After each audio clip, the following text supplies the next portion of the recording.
কি রে সোহেল, শূন্য এবারও তোর মেয়ে হচ্ছে, ছেলে হয়নি? আরে ভাই, আলহামদুলিল্লাহ, আল্লাহ যা দেছে তাতে আমি খুশি। বন্ধু, মিয়া মানে খালি চিনতে, ভবিষ্যতের নিরাপদ, বিয়ের খরচ আরো কত কি। আমি কিন্তু ভাগ্যবান, আমার ছেলেই আমার ভরসা।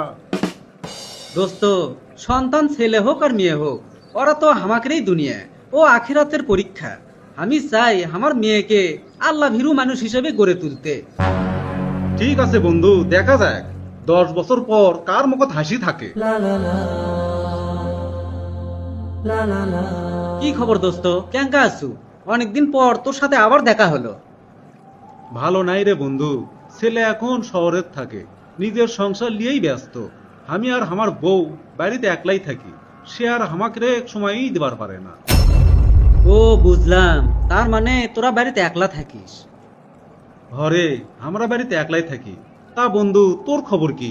তোর মেয়ে তো মনে হয় অনেক বড় হয়ে গেছে। দোস্ত, মেয়ে এখন আমার ছায়া, প্রতিদিন আমাকে দেখে রাখে।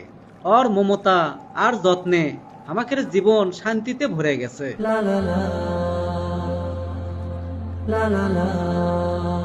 বন্ধুরে, আমি ভুল করছিলাম, মেয়ের মায়া আমি বুঝবার পারিনি।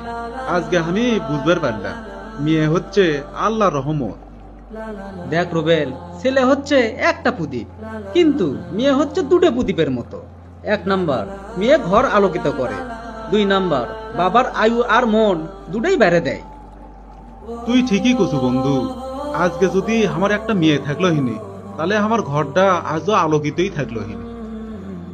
কন্যা সন্তান বোঝা নয়, বরং আল্লাহর নিয়ামত। যে ঘরে কন্যা সন্তান থাকে সে ঘরে বরকত থাকে।